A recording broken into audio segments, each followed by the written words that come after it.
Yes, all right. Good morning, everyone, and very welcome on our session on data innovation in strengthening climate resilience. We are very happy to have you and to be here with you today. We want to share some of our experiences as part of the Climaris project, which is a collaboration that supports the climate resilience of small-scale fishers in South Africa. We are funded by the Flanders government and driven by G-STIC. We'll present today some of our key experiences so far. And when I say we are a collaboration of 3 partners, so Voices That Count and Abalobi, and my colleagues will introduce themselves later on. So my name is Evelien Storme. I'm a researcher at the University of Leuven in Belgium, where I work at an interdisciplinary research institute called HIVA, and we specialize in societal impactful research. Now, it doesn't matter on what topic or sector you're working on, whether it's education or agriculture or clean air. We believe many of the things we are encountering throughout our project are relevant way beyond the fisheries, and vice versa. Our aim is not today just to share, but we would also very much like to learn from you. And so this will become, at some part, a bit later on in the session, a bit more interactive. So brace yourself for some interaction. Because something in me tells me that no one of us has all the answers yet, and that it's good to share experiences. And because no one has all the answers, there is a good reason for it. Namely, when we talk about climate change, we're not talking about one single problem. We're talking about something that is called a wicked problem. It's complex. It interconnects challenges that span ecology, society, economy, and politics. And there is actually it cannot be a single solution. There is no lever to pull. Why? Because things keep evolving and we need to continue learning. And so that is why experimentation becomes so important. Trying out innovative, creative, and especially context-relevant strategies. Some come from the top down, like governments or international organizations, but a lot, like ours, comes from grassroots levels, bottom up. Now, innovation is often imagined as a shiny technology. Think of apps and sensors and the AI, and it can be all of that, of course, but climate resilience also depends on social innovation, new ideas, ways of doing things, new networks, and that changes how people collaborate with each other. And right at the intersection of the technical and the social sits something very powerful, and that's the data innovation. So what do we mean by that? Data innovation is all about creating new values, insights, solutions, by collecting, analyzing, and applying diverse kinds of data in new ways, often combining digital tools and human expertise. But here's a challenge. Technologies that are meant to help can also merely shift vulnerabilities elsewhere. Or social norms and power dynamics often stand in the way of really significant change. People who are already socially or economically excluded often have less access to data or to the tools that collect these data. That means they're underrepresented in the data sets that drive decisions. And when you're invisible in the data, you are invisible in the policy too. Bias creeps in through what we choose to measure and how we interpret it. Another point is that local communities often collect data that end up being interpreted outside of the community. This extraction creates power imbalances, but also risks to taking data out of its real context. So yes, data innovation is challenging, but it's also really a fight worth fighting. Why? Because data helps us see what is happening, understand connections, and make more informed and fair decisions. It can strengthen governance, support adaptation, and help ensure interventions are both effective and just. So Climaris, to come now to our project, aims to strengthen climate resilience by combining local knowledge with innovative data practices. It starts from the idea that data innovation is not only technical, but that it's social and deeply participatory. We started last year, you can see on the timeline 2024, and are now entering into our second year. And you can scan the QR code to explore our newly developed website. So what do we actually do? Well, this fish depicts our project from a data point of view. You could say that we gather and create diverse kind of data and bring it into conversation with a lot of different people. Our starting point was the Abalobi app, the Abalobi Fisher app, which allows fishers to log their catches, among many other things, and my Abalobi colleagues will tell much more about that in just a minute.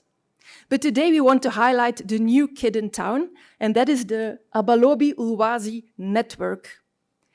Here, fishers and stakeholders act as co-researchers. They collect and share micro-narratives. These are short stories, observations, and measurements from daily life on the water or close by the water. These micro-stories form a rich mosaic of local realities, a type of data that traditional monitoring often misses, and Steph from Voices That Count will tell you more about it. We complement this with ethnographic research, in which we document the lived experiences of fishers and their communities, and also offer a bit more contextual and an historical angle. And these insights help us understand how climate change affects daily routines, decisions, and livelihoods, and end up shaping the community's adaptivity capacity.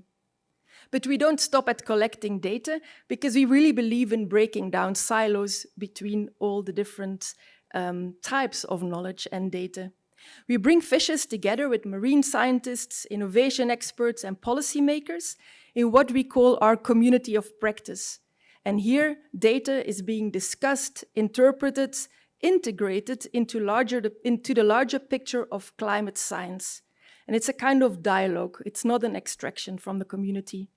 We also share our findings through a digital roadshow, and that is our website. It's a space where insights and reflections travel back to the community, but also out towards a wider audience, national and international. And you'll soon actually find the key findings of today's session on the website as well. Through all of this, Climaris is building rigorous, diverse, and societal, meaningful data sets that connect these different kinds of spheres, the social, the economic, and ecological dimensions of climate resilience, and also make them policy relevant. So when we talk about data innovation, it's not just about collecting more data. It's about collecting and integrating rich, diverse data together. It's about recognizing that local knowledge is data too, and that people on the ground must have a voice in how this data is used, that it can inform and help raise awareness about life-changing processes like climate change, also within the community. And while our focus is on small-scale fishers in South Africa, the same question applies far beyond the coast. You could replace our fisheries with your own communities, citizens striving for cleaner air, learners preparing for new skills, farmers adapting to new climates. So how to make data innovation a tool for empowerment and not for exclusion? That is actually the key question of today. So in what follows as a kind of agenda, we will share our approaches and experiences from this first year, and then we will have a moment for questions. Then we open up the conversation and we ask you to help us with a few questions based on your experiences, and then we will close off again with a short plenary session. And now I will give the floor to Matt Richardson from Abalobi. Thank you so much.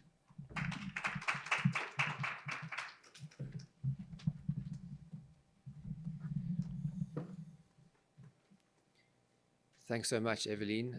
Good morning, everyone. Thanks so much for giving up your time to be here.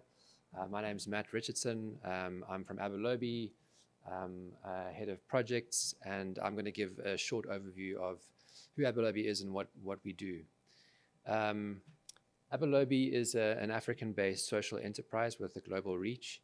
We registered as a non-for-profit in 2017 and have a mission to contribute towards thriving, equitable, and sustainable small-scale fisheries in Africa and beyond through the development of technology for good. So why small-scale fisheries? Well, in the global fisheries context, small-scale fisheries play a significant part. They contribute 40% of global catch.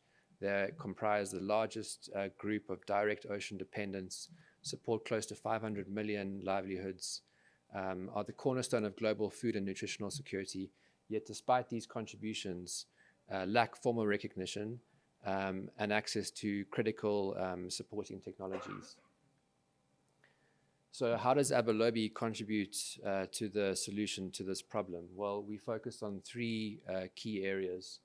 First and foremost, we invest in technologies that allow fishers to record catch data at an individual and collective level.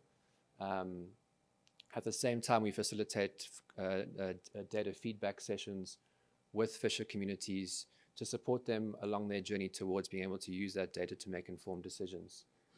The second thing we do is we run a training and capacity building program. We've developed various courses and training modules from financial literacy to responsible fish handling, cold chain, governance, conflict management, etc., etc.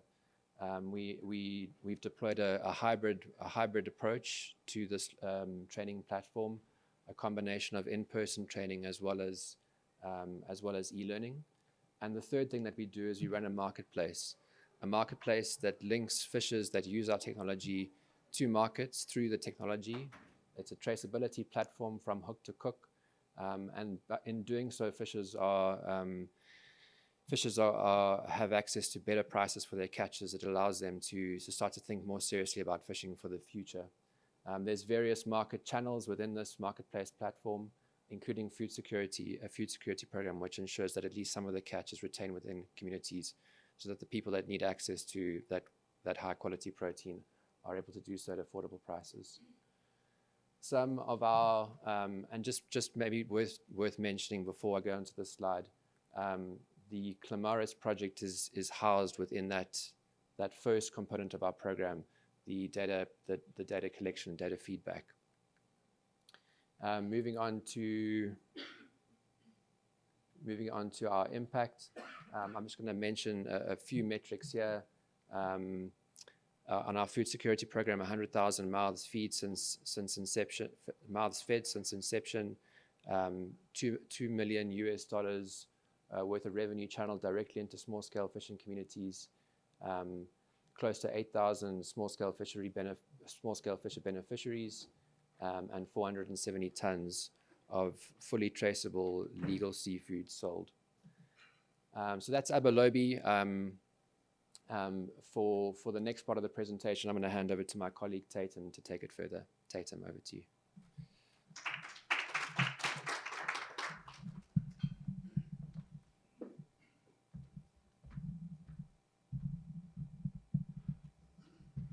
Thanks, Matt. Good morning, everyone. I am Tatum Lee Manuel, and I come from a small fishing community in the west coast of South Africa named St. Helena Bay. And being here today, it's an honor truly to see just like a glimpse of my journey that I've been on. A journey deeply rooted in community, storytelling, and the ocean.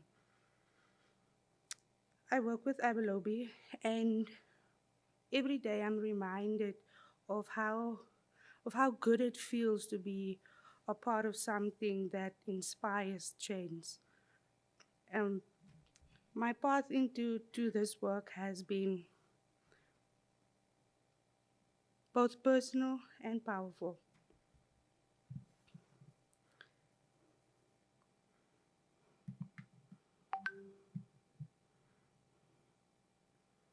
Over the years, I've had the privilege of working alongside incredible coastal communities, listening to their stories, feeling their experiences, learning from traditions, and helping them share their stories to the world.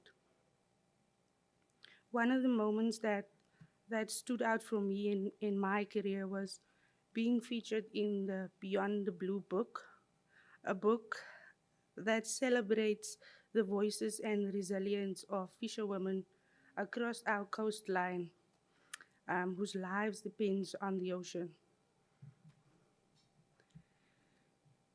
Gathering small-scale fisheries data is not an easy task. At Abelobi, we have lots of different kinds of data, from surveys to training to Fisher app data and even short WhatsApp polls. But there's still a gap in local knowledge, personal experiences, and the generational ecological knowledge of the ocean.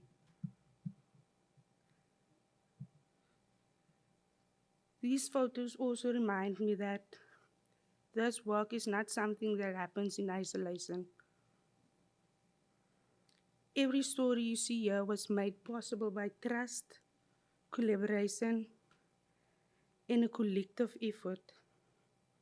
It's a partnership between the fishers who open their lives to us, the Abelobi team, and the Ulwazi network who stands beside them, and the wider network of people, organizations, and policymakers who believe in the power of storytelling as a tool for transformation. A couple of years back, a fisher once shared with me that I'm not just catching fish, I'm catching my future. And that line has been stuck with me.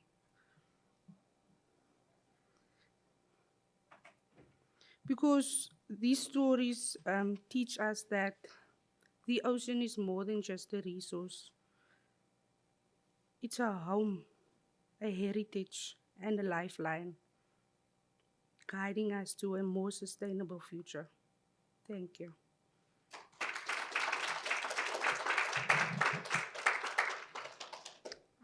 I'd like to welcome Steph to the stage to continue our presentation.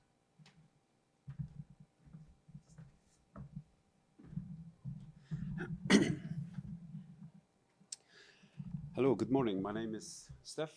I'm from Belgium. I'm from Voices that Count. We are an organization specialized in the use of narrative and participatory approaches for understanding and supporting social impact. And typically we are working in citizen science project, participatory processes, impact assessment, impact evaluations, as long as there is a need for understanding the voice and including the voice of citizens, in this case, fisher communities. We are also one of the lead partners in this project. So Tatum was explaining the power of the stories and how we can also see that as a form of knowledge that is complementing the data, the harder data, the quantitative data, for instance, like we collect in the Abelobi app. So this project is also about how can we set up a system where we actually structurally underbuild this way of collecting, gathering, and making sense of the narratives of the people. And so that's the whole explanation I want to do in how can we set up such a system to integrate stories and the experience of fisher communities into the data set and the sense-making processes. We started up with the Ulwazi network, which has been mentioned a few times. How that is evolving and worked out will be told by the colleague Angela.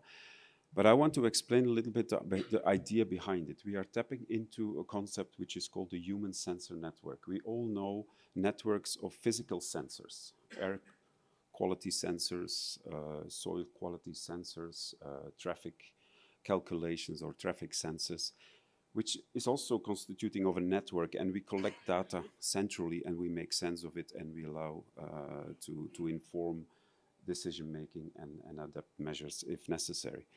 Here we call it specifically a human sensor network. We are trying to install a network of people real people that come with lived experiences. And we want to sense the reality through their eyes. So we are installing a sensor network. We are installing a web of eyes and ears and voices of people out there. Yeah? Not just some people, which would also be an approach, but we try to structure it properly by setting up this network of known people. People know they are part of the system and they are part of the network. So it's a known group, and what we do is at regular times we are interacting with that group who live and work within those communities, and we try to tap into their lived experiences in the micro stories and the observations they have of their day-to-day life. It's a group of people, and we also work with a group of story catchers, people that are living and working in the communities that are collecting and gathering the stories of the people. And in this way, what we install is actually a real-time feedback mechanism from within the communities to allow and see trends over time and create storylines over time, which can inform and which can be used as very rich information and data. We have also structured it around specific different topical themes. Yeah, so there are different rounds, the network is there, and in this case we have just started actually in the last 3 months. We have done 3 rounds where we ask a particular topic. We try to investigate a particular topic. For instance, how do people experience the changing snook patterns? We have just finished the winter. How did you experience the winter, which is known as a harsh period, and it's not an easy period for fishermen? So tell us the stories. What comes to mind if you want to share all those things? And we do that in a structured way. The topics that are chosen are part of a bigger research agenda that is laying over the Uruwazi network and the Climaris project, which is linked to climate resilience. So there are topics that will appear from time to time linked to a bigger research agenda, but we also look into the data and let the data speak for itself and say, okay, this is an interesting aspect here, let's unpack it further. And we tap into the Uruwazi network to further understand it and unpack it. And we also have some lighter topics. Take a picture of you in action and what that does with you and tell your story, just a day-to-day story, which is also fun for the people involved, but also holds quite rich information. We are using a methodology. As I said, one is the sensor network idea, which is more and more coming up as a valid form of data gathering and sense making. There is an approach called sense maker, and tapping further on that, we can call it a narrative inquiry and sense maker. We are really tapping into the experience of people. We are collecting not people's opinion about something, because that's what we used to in traditional service. Here we are going to how people perceive and experience real life. Yeah? We have this quote which says, if people are interviewed, they will answer what we want to know. If we ask you to tell a story, you will tell us what matters to you. And that's what we are interested in this case. What are we getting? Micro-narratives. The name has been used already before. It's not long stories of 2-3 pages where people really try to make a story and make a good beginning and middle and end and make a point. No, it's tell your story. What is it? What are you experiencing? Yeah? So it's micro-narratives, and people decide themselves what they talk about based on a particular trigger question, prompting question that is formed around the topic of the round that we are in at that moment.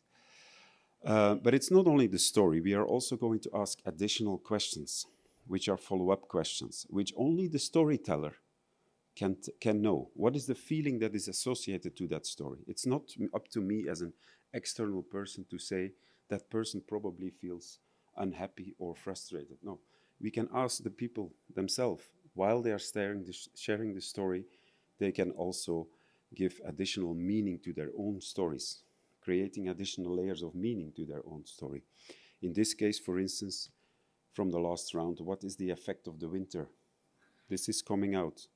it's a graph, it's numbers, it tells us something, we don't know what, but with a simple click on the bar proud, we can open up the stories that are behind this. So we are actually collecting the numbers, but we're also collecting the stories that are behind the numbers, which in itself is a unique combination of qualitative and quantitative data together in one data set. During the winter, which sea and weather conditions did you notice are heard most often? Again, this is already showing something about the last season. If we want to have more detail, we dig into the stories that are behind these bars. Or we can ask, from the challenges that you have shared in your story, what can you do about it? I can easily prevent it myself too. There is actually nothing I can do. The distribution across all those stories, unpacking only that particular graph will provide us with rich information. By the way, this is just 2 days old. We just finished the collection round. If you're interested, I can show you the dashboard that is behind this. It's not possible to show it here live. But that's a system. We collect with the story catchers. We go and collect the stories. We have a specific app, the Census app, to do that. And it all comes down into, or comes together in one handy dashboard where we can collect the data over time and see trends. How that is really working in reality, I hand over to Angela, who will explain much more about the utilise network in the field.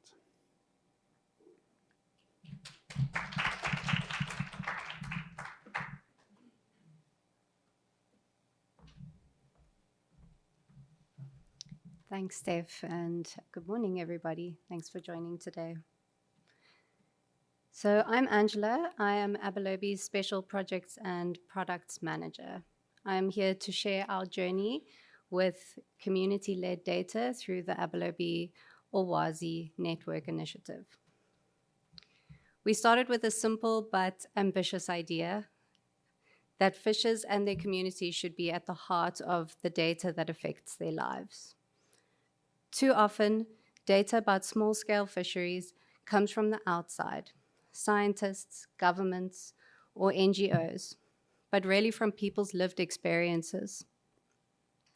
We wanted to change that by building a collaborative platform where fishers themselves could capture, own, and use their data. In the beginning of this project, our focus was on building capacity in technology and in people.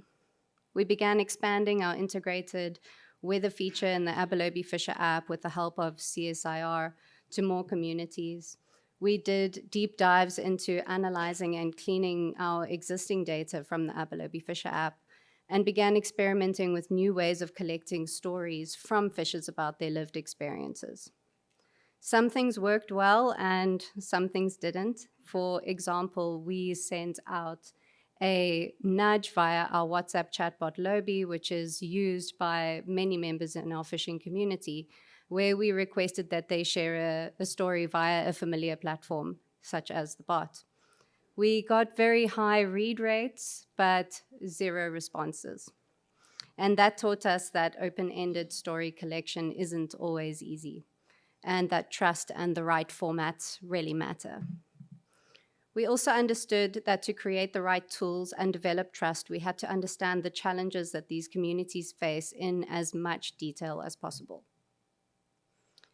So a big turning point was in April this year when we brought together 20 fishers from 7 communities across the Western Cape for our first workshop. These fishers represented a wide range of roles across the value chain. This wasn't just a regular training or workshop. This was actually the birth of the Abelobi utilise network. We didn't know it at the time, though. Utilise actually means knowledge in isiZulu. So this became a fisher-led knowledge network. The group opened up about their challenges in more ways than we ever expected. We learned so much from them by listening to their stories. And this was just a drop in the ocean. Outside of this dedicated group, there were more stories waiting to be heard, but the channel in which to share them didn't suit community members' needs. We realized that to collect meaningful community data, it had to be integrated in the community itself. Since then, we began piloting story catchers. In August, we trained 16 women as story catchers, and to date, they have already collected almost 400 stories. This is more than just numbers. It's people documenting why they didn't go to sea, how climate shocks and species seasonality changes affect their livelihoods, and what adaptation looks like in their daily lives. Alongside this, and based on our learnings, we've been refining the Abelobi Fisher app itself, adding better options for logging why people didn't go to sea and ensuring that the data actually reflects their realities. We've also started feeding insights back to these communities. The Ulwazi Network's become an active group. It's become a space where fishers can share insights, test questions, and start building a community of practice around data. So far, we've learned that community-led data isn't just about technology, it's about relationships, feedback, and co-creation. Our next steps are to keep strengthening this network, to expand our Story Catchers program to more communities, and build towards an advisory system that combines voices with other data streams to support adaptation and resilience. I'm going to hand over to Jason Fortain. He is one of our fishers and part of the Abelobi Ulwazi network. Thank you.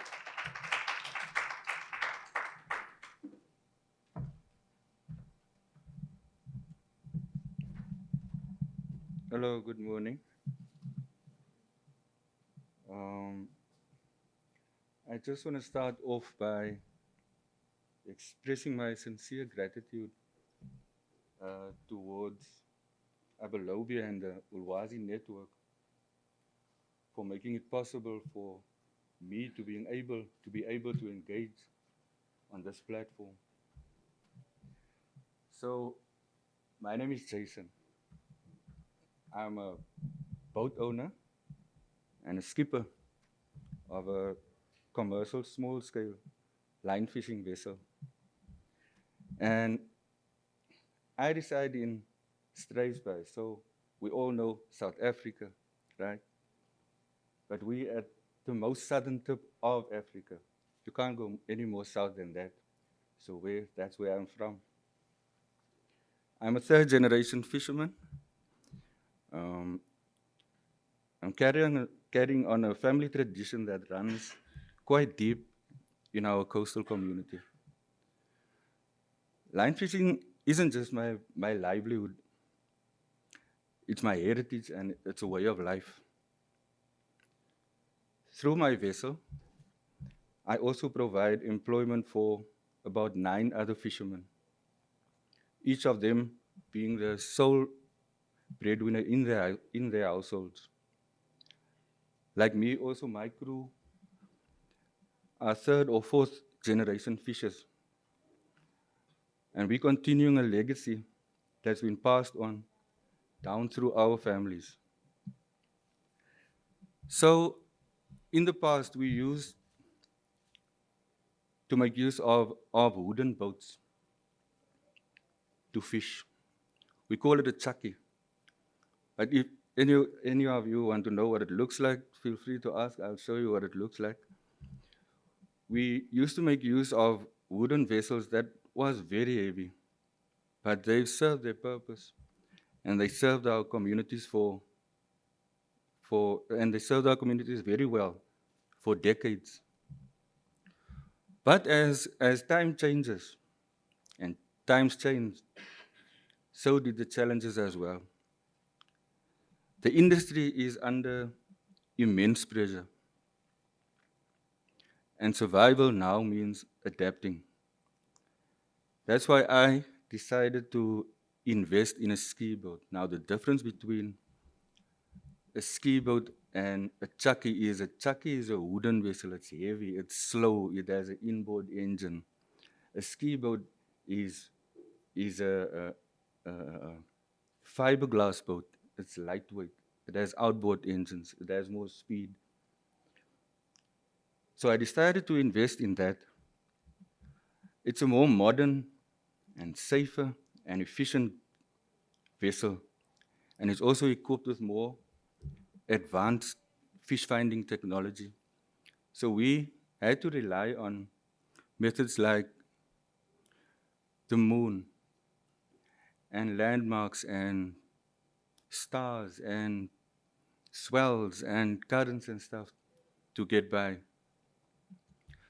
So now that we have like a fish finder and a GPS system, it just makes it better to find the fish. A ski boot is also very lightweight, and it makes it possible for us to go out to other communities as well, where the fish is biting, if it's not there by us. It makes for easy towing just.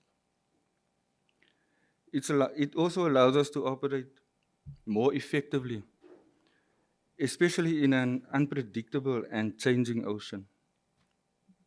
It brings a sense of security, an opportunity for my crew and our families, helping us sustain our livelihoods in an already fragile industry. Beyond that, I hope that this investment will spark the interest of the youth, showing them that fishing can still offer a future, one that combines traditional knowledge with modern tools. I'm not employed by Aberlobi. I'm independent, but we work very closely with Aberlobi. We offload a part of our catch to Aberlobi. Now, through Aberlobi, we've gained access to a platform that's changing how we manage our catches and income. That's the Aberlobi Fisher app. I'm not going to elaborate on that, but that's the app we're using now. By offloading a part of our catch through Aberlobi, we're able to receive better and more stable prices. For example, the last year's yellowtail season, we had a fixed price with Aberlobi in the export market. It just made it better for budgeting purposes and planning purposes. As prices drop, as the catches increase. The Fisher app has also helped us capture and store our catch data digitally, using our smartphones, which is now a normal part of life. We can easily record and view information about our trips. The app allows us to track and compare catches over different seasons, view income versus expenditure, and plan more accurately for the future. There's also a very interesting tool that we have. It's called a vessel monitoring system. So we can even go back on our tracks to where we used to catch fish, say like a week or two before, which make it so much easier. Within the app, we have an analytics feature as well. And it really helps us to take note of patterns. Things like the wind direction, the water temperature, the currents, and the fishing grounds. We can now better understand and take note of the movement that the fish is making, the fish that we depend on to make a living. This is becoming more important though, more important than ever, as climate change brings unpredictable conditions. We've all experienced it. 4 seasons, 4 wind directions in one single day. Sudden changes in and fluctuation in barometric and air pressure. And shifts we cannot ignore it anymore. This is real. Through Aberlobi, we're building our own digital history. And it's giving us reliable data to reflect on and move forward with.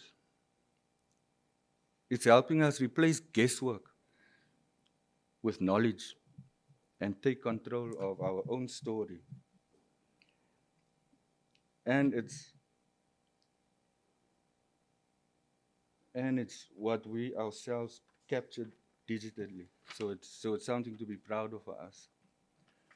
But now, obviously, the digital part doesn't come without its challenges. Many fishermen face very low tech literacy, or they struggle with illiteracy. Many of them have little to no form of formal education.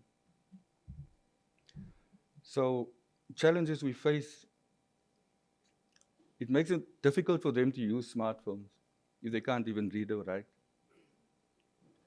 After long, exhausting days at sea, data capturing can feel like just like one heavy task, but we so need that data.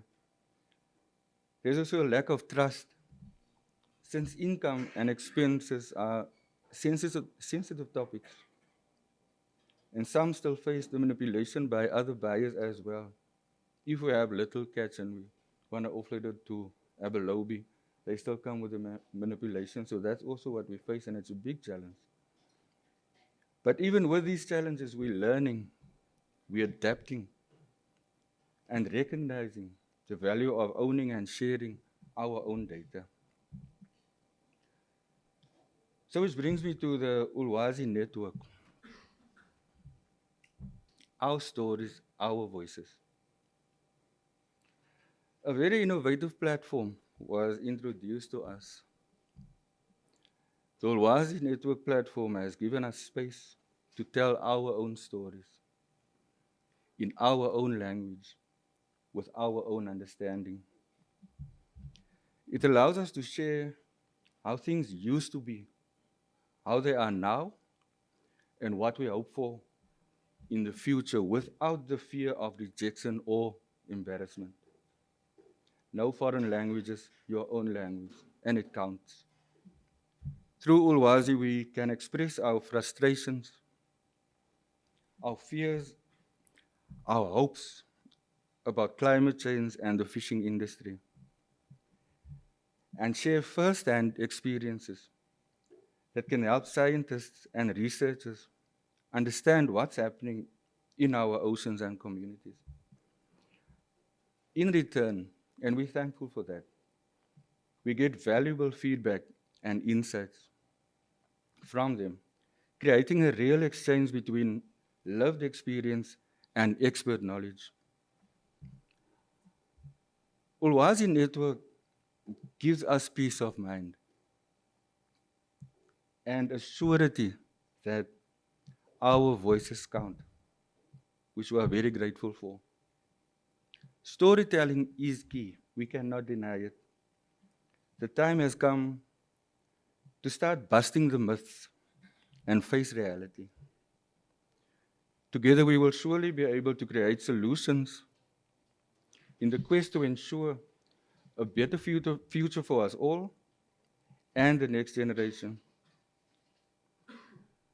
We try, though, and I need to emphasize this, we try, despite our challenges, to stay true and dedicated through a sustainable method of marine harvesting. And that is by catching one fish at a time. There's no shortcuts to this. Thank you. I'm giving over to Evelyn.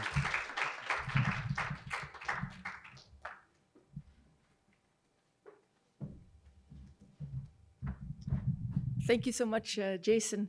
We now have time for a few questions. We've got, a round of questions, it's already here. From the audience, we'll take 3 questions to any of the speakers. And we've got a roving mic to help you amplify your voice. Can I take this microphone out? Yeah, then I'll... Thanks. I'm Andrew Bailey from University of Cape Town, so I know about Abelobi well. I'm really excited about the potential for it to be applied in completely different environments. Whilst you were all talking, I was thinking of health and, community health and the voice of the community, the experience that community members are, facing on a day-to-day basis. How does one sustain a network like this? Especially thinking of maybe health where there's no product. Agriculture is another one, but there you do have a product.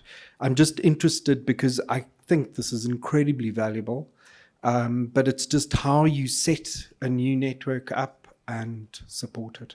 Thanks. Maybe I'll start with a question and then I'll hand over. We agree. So that's also how we started our session, by saying, I think what we do is transferable to other contexts, other sectors. So absolutely that we hope that this methodology, the learnings, can inspire other sectors as well. Now we had the advantage that we could start with Abalobi, who already has an existing network. And that has made all the difference, because we only started, October last year, and actually where we are now, we would never have been here if it was not already for the existing network. But let me maybe hand over to Abalobi, who can, Angela, to you, who can elaborate on this. Yeah, thank you. Thanks for your question. It's not easy. I think we had to start out with using trusted members of the community that we had worked with previously. So in this case, we actually focused on ladies that are doing post-harvest quality control work already for Abalobi. So we have long-standing relationships with them already. We do pay them for their efforts. We pay them per story that they capture, but with that comes data checks and actually checking if this data is real, if it's coming from real people. Although we do trust them, there's always a chance that somebody may want to just write in any story and submit it. So we do have data sharing agreements that the individuals who they are interviewing have to sign a piece of paper, and we get photos with them holding the paper. And then, so there's a bit of an administrative side to all of this as well, checking the data. But then the respondents, there's something in it for the respondents as well. After each story round, we actually have a lucky draw competition where they can win, they stand a chance to win a 400 Rand food voucher. So by participating, there's also something in it for them. Yeah, Matt wants to add. Just to add, just to add to Angela's input, whether it's the story catcher model or other models, creating value propositions for fishers is really important. It's still quite early on in this project, so it's going to take some time before, and a lot of data feedback sessions for groups of fishers to realize the value of capturing their stories and how that information can be used. But for example, we've been doing some work in Kenya, in the south coast of Kenya, with 3 beach management units who are using our Abalobi Fisher app and Monitor app to record data. And as a result of that beach management unit being quite organized and coming together early on in the process, identifying an issue that they wanted to resolve through the use of data capture, they went out, they used the tool comprehensively, they gathered the data, they were able to address the issue, which was the use of illegal beach sand netting within their group. They're now raising their own funds. This is after 3 years now. Okay, they're now raising their own funds to employ monitors to continue to use of the technology, because they see the value in that. So that'll be the challenge with this project is by the end of its term at least, and then obviously as Abalobi continues to continue with the work, is to create those clear value propositions for the group, to motivate them to continue doing the work. maybe small, one small addition on your first question. So it's indeed used in health, we use it in agriculture, in peace building, for instance, and actually with Nick, who is here as well, we are doing it right now as well in Nakuru in Kenya, where we're in a project on air pollution. And I agree with everything that is said. It's especially, this is a setup, this is a startup, and that's part of the project, and the initial phases of the project is how can this work, and how can we learn to make this work in this particular setup, and coordination, the story catchers, having good data. Maybe one point that isn't mentioned, but that is going to be critical, what we know from other projects as well, is that we need to bring back the data in a digestible way to the storytellers, to the, in this case, the fishers. It needs to feel, they need to be part of that idea of being a co-researcher, not only in extracting data from them, but also in engaging in sense making. And what does that mean for us? How can we learn from this together, and how can we strengthen and be more climate resilient? I hope that maybe next year or in 2 years we can come and tell the story and say, this is how you do it. Yeah, exactly, yeah, okay. Any other questions? Yes, hi Pierre. Thank you. My name is Pierre Gallon. I work at the European Commission. And my question was about the data you collect, which is quite unique. And I was wondering how you bring back this data to policymakers, because I assume that such data might be unknown to them. And how do you convince them that this subjective data, to which they may be not familiar with, has value? Mm-hmm. Yeah. And funders. Yeah, okay. Anybody wants to answer? Can I start? Yeah. Well, first of all, it's not objective, it's subjective. But that's the essence of stories. We are telling stories from our heart, and that's by nature subjective. Yeah. What I think is unique on this method is that we are not just ending up with stories and text and textual information. We are turning it into graphs. Yeah. We haven't come to the stage of, in this particular project, of how this can then be used to influence policy, whether it's local governments, which is maybe towards the cooperatives, or towards a higher level to scientists and so on. But from other projects, we know that it's definitely possible. You can bring in statistical analysis just as you can do with other data to make a convincing story. And it's not to say that this type of data is then the only data. It's always in addition to the other quantitative data. You have the other, sometimes called more scientific data, which is also a debate on itself. But these data sets together, they enrich each other, they complement each other, and they create, in that sense, a rich data set. Evelyn. Yeah, thank you so much for that question. For Climaris, we've got two vehicles that we use, or we have designed to have that dialogue with policymakers and with funders. So the first of all is the community of practice, where we bring together fishers, team members, but then also scientists, over time, policymakers, to really sit together. That is really what it is. We sit together and we look at the data, we look at the questions that we've got, and we go into dialogue. We try to understand from everyone's perspective, what is the meaning? What can we do with this? And what are the implications from what we see to you as a policymaker? For example, it may be that a lot of the data, which we hope, of course, can help support climate action plans on the ground. For funders, it may be that they see the value of this approach and these findings for next projects. And so that is one vehicle. These are in-person events, and so that is a little bit limited, obviously, on how we can scale that up. For that, we've got a digital roadshow, which we, at the end of the presentation, we will show you the link, but it's been here all the time. So that the digital roadshow is a combination of a website where we bring together all our different insights, categorized in the different sort of from fishers, from the Abalobi network, from the ethnographic research.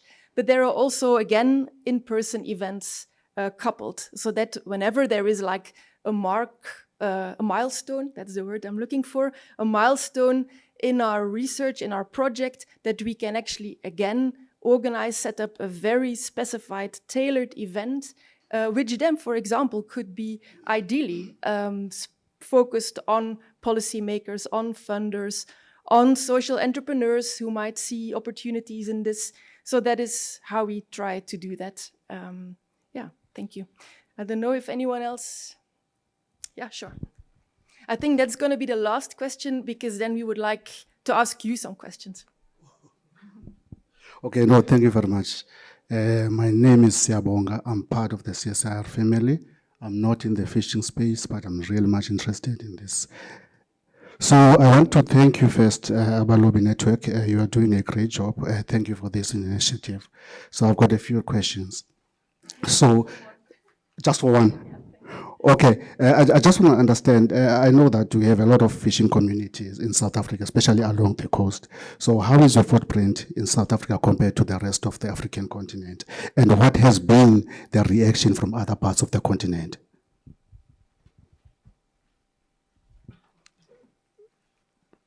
Thanks for the question. So currently we support 38 fisher collectives. Our main operation is in the Western Cape of South Africa. So we work with communities as far north on the west coast as Elandspy, around the coast to Arniston on the south coast. That's in the Western Cape. And then we're working with cooperatives in the Eastern Cape. There are 16 cooperatives that we have, as far as possible, quarterly engagements with. So we've scratched the surface, really. There's a lot of, I think that there's several hundred fishing cooperatives in South Africa alone, let alone the beach management units and other collectives elsewhere in Africa. So we've got a long way to go. As per our mission, we're looking to reach as many fisher and fisher groups as possible. We've started to expand in other parts of the continent. We've actually recently just launched a freemium monitor platform targeting Western Indian Ocean region countries. So we have projects currently we have active projects in Kenya and Tanzania, but we are busy engaging several other partners and other fisher groups in the Western Indian Ocean region that are interested in that monitoring program. So it's still early days for us, but yeah, South Africa, we are looking to expand into the Eastern Cape, into other parts of the Eastern Cape and KZN. In parallel to that is the Western Indian Ocean region, which is our next sort of scaling region. Yeah. We are available throughout the day during lunch for more questions as well. But we thought it's, as I said, it's for us a really good opportunity as well to learn from you. Let me quickly. No worries. Yes. So one of the things we would like to do is to split up the room, and you've done it well. You kind of sit quite evenly. To just for like 10 minutes discuss among yourselves the two following questions. So that part can do question 1, this side can do question 2. And the first question is, how can communities be optimally involved in this process as co-researchers and really benefit from them? So that's for you. Then this part, how can different stakeholders use the generated data? And feel free to share some ideas and opportunities. So how this is going to work is that we record your group conversation, and that goes directly via Dembrain, our platform, into our Ulwazi network app as well, so that afterwards we can learn fully from what you've shared, but also you will be able to go back afterwards on the digital roadshow and see yeah, what was being said. So we really make you part of our research and discovery process. So we'll give you 10 minutes, if that's all right. You can just like, yeah, turn around a little bit, make yourself comfortable. We won't facilitate the discussion, so we count on your own initiative for that. We will just come and record it. So what's the time now? Can someone check the time? 25, yeah. So 10 minutes, please.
A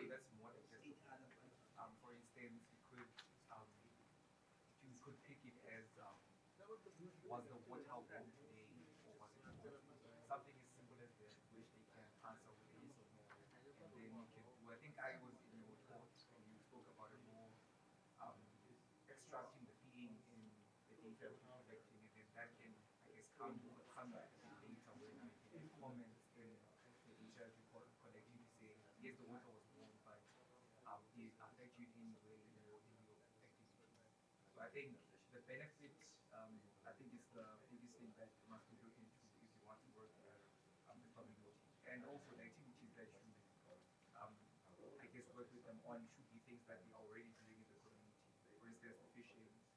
Now you can go into like the people who sell their fish, people who go to little markets, people who buy these fish. I think that's how it is.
just the way they talk. So they, I'm so learning different language, but it's something really amazing. And at this point, I don't believe that AI will like fully support the language, and it may like interpret something totally different. Yeah, but this is something that can be like looked at because yeah, it's just the way they speak and being proud fishermen. That's part of being a fisherman.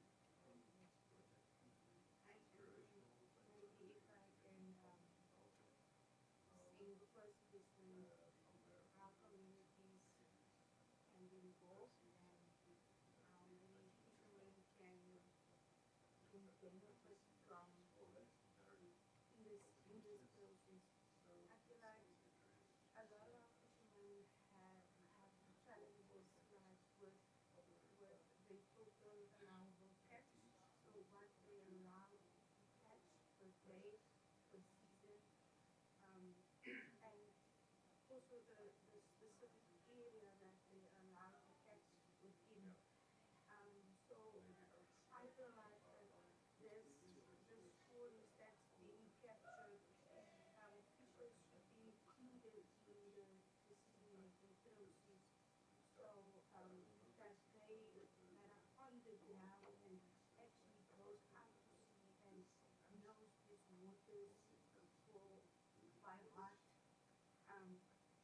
should have a say in the decision-making process.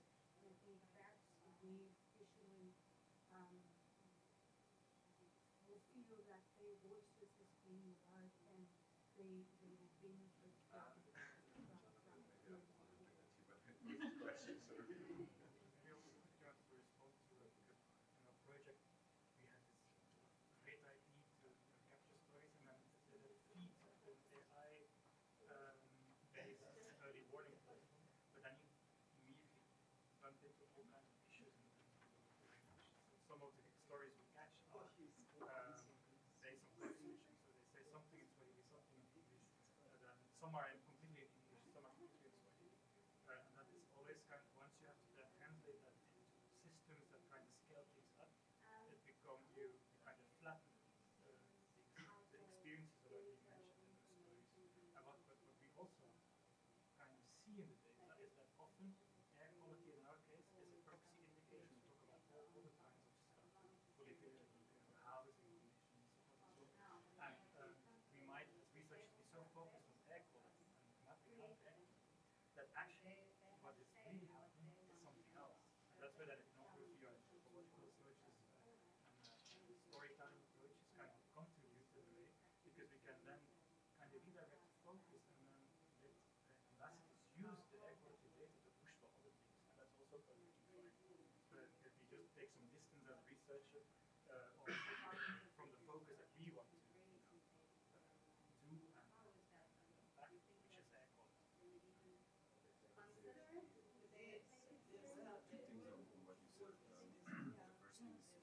The first thing is technical in terms of capturing conversation language, human language. So even this we are using the sensors as we have now, speech to text, and it's working fine. But then we test it with the typical fisherman language, and it's not really working. I mean, although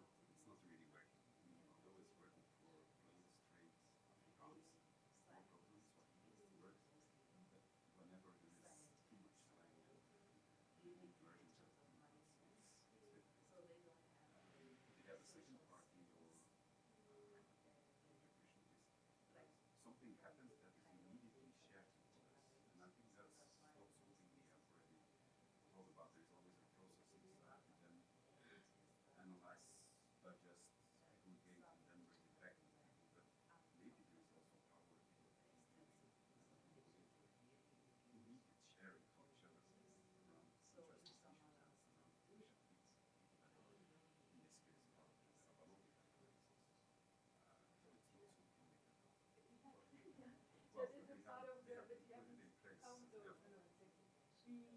So that is also the idea of kind of community warning system. Let's say if there is a road flooded and you cannot access the harbor or the warehouse, then these people know from each other. But it's true that we started, we were possibly a bit more realistic about our approach and really started very small and building them. So we hope to get there. At the moment, we have a WhatsApp group, and it's very nice that is being used to show fishes that are being caught or other things. Something I thought. Just to add that that's an important part, and it's also there's also all kinds of fancy technology, but simple things like everybody's member, it's working on a daily basis. We're talking about the fishes. There's always pictures of fish and anticipating to, hey, how it's going there, and this is doing well, and this and that. So there are stories and pictures and day-to-day things said, which is extremely powerful. I wanted to pick up on something that Sola said in the value chain. I think what we have not emphasized enough during our presentation, I realize now, is that we talk about fishermen, but it's not only fishermen. It's really from skippers all the way to people who feed the women who clean the fish, who sell the fish, or make like simple jars and sell these products. So it's that whole value chain that is important, which is also an innovation in itself, because very often it is really only focused if we talk about blue economy on the product. So that is, I hope that we can also be inclusive and get the whole value chain contributing. I'm afraid we need to finish here, but thank you so much. And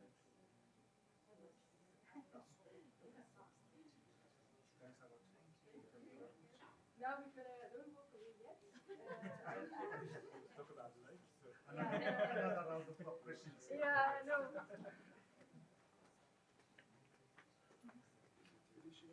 it sailing? Ik heb dat, ja.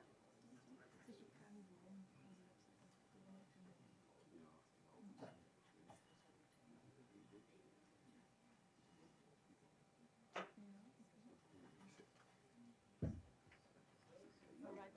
Oops.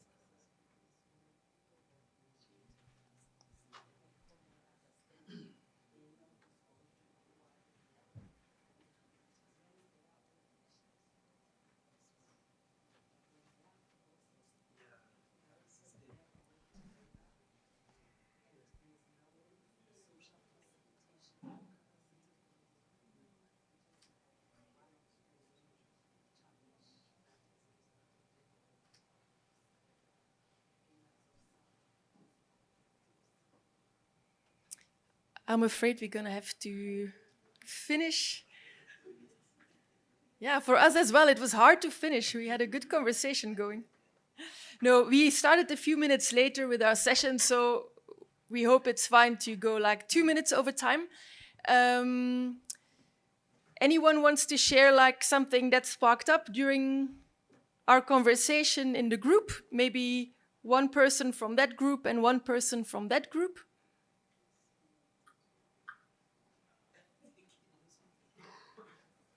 Solo, you've got a microphone. Can I ask you to say a few words?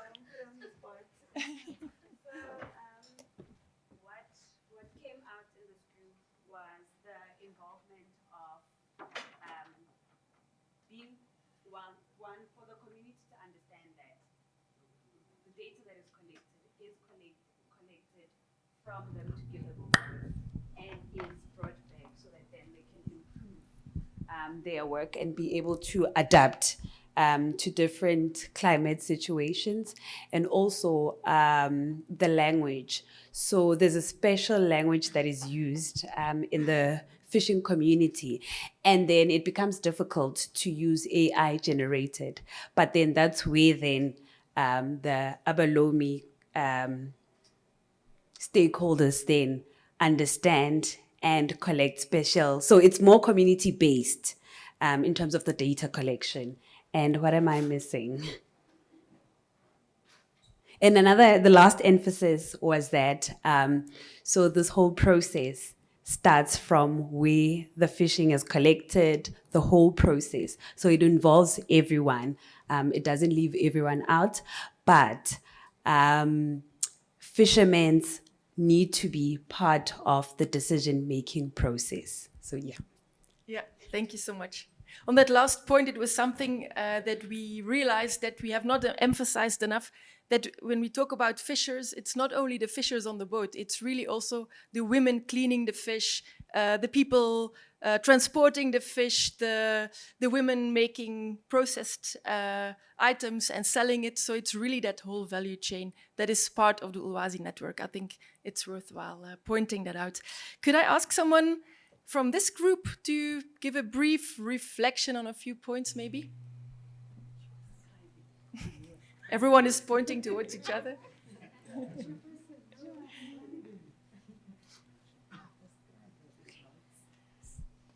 Describe as the notes. Oh, it's the scriber. Oh, you had a scriber. This was an interesting. Can I hold it? No, it's not me.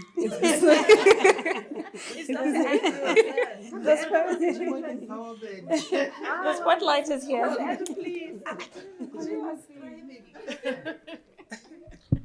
Thank you. Great. So I think with us, it was almost understanding sort of applications more broadly, that there's great value for policymakers in getting data. There were representatives from government who were indicating that the data would definitely be used in guiding policy development. We felt that it would be very interesting after some policy intervention to get that community level feedback, because often the policy can be very good, but the actual implementation process may have flaws or glitches, and that can be worked through. You get the feedback and hopefully corrective action.